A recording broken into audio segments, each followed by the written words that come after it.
2 minutes et demie.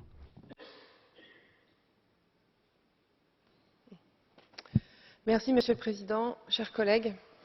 Voici de nouveau un rapport fourre-tout législatif. Le Parlement, par cette proposition de résolution, ruine une nouvelle fois le combat essentiel à mener pour les femmes au profit d'intérêts particuliers et idéologiques. Dans ce rapport, vous dénoncez principalement les violences faites aux femmes, tout en pointant les lacunes du plan d'action 2010-2015, notamment dans les domaines prioritaires comme la garantie de l'intégrité physique et psychologique des femmes et des jeunes filles dans les pays en voie de développement. Seulement, vous oubliez l'essentiel. Nos peuples seraient heureux que vous nommiez les pays et les régions du monde qui sont majoritairement le théâtre de ces violences en tout genre infligées aux femmes. À qui souhaitez-vous que la Commission adresse ce message? Le courage vous manque peut-être, mais l'essentiel de ces violences prend son origine dans les cultures dominées par le fondamentalisme islamique qui se répand sur tous les continents et même chez nous en Europe. Je vais vous citer l'imam de la mosquée de Brest qui s'est exprimé lors du salon de la femme musulmane de Pontoise, donc en France, rapporté dans différents journaux.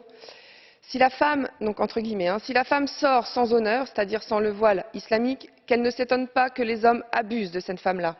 Il est difficile de faire plus clair. Votre désir utopique d'égalité homme-femme est à des années-lumière de ce que vivent les femmes dans ces pays où le mariage et les stérilisations forcées, les violences conjugales, la vente des femmes sur les marchés aux esclaves, et j'en passe, sont devenus leur terrible quotidien. Nous ne pouvons pas parler de ces horreurs sans citer ces organisations terroristes comme l'État islamique ou Boko Haram, si puissantes qu'elles menacent l'existence de nombreux États légitimes. Organisations terroristes dont la puissance est largement de la responsabilité des politiques étrangères de l'Union européenne, des États-Unis et des monarchies du Golfe elles-mêmes, si activement opposées aux valeurs dont vous défendez dans ce rapport. Je reviens moi-même de Saint-Pétersbourg, où se déroulait le Forum féminin eurasien. 700 femmes de 80 nations, députées nationales, représentantes d'exécutifs, d'ONG, d'entreprises, d'universités, y sont venues pour témoigner du quotidien des femmes dans leur pays, tant au niveau professionnel ou politique qu'au niveau personnel ou physique. Les femmes de ces pays, où les terroristes islamistes font régner la terreur, ont témoigné des atrocités qui les frappent, comme les viols ou les tortures physiques, notamment l'ablation des organes génitaux, afin qu'elles ne puissent plus jamais donner la vie. Ce que ces femmes appellent de leurs vœux, c'est qu'on vienne les aider dans leur pays ou qu'on vienne aider leur gouvernement à combattre ces terroristes. Je le disais en préambule, il s'agit d'un fourre-tout législatif.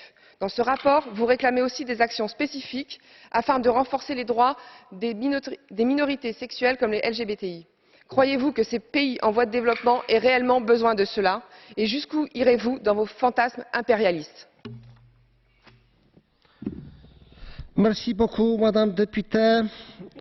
Deputy Julie Girling, 1 minute, take the floor, please. Thank you, Mr. Chairman. Merci, Monsieur le Président.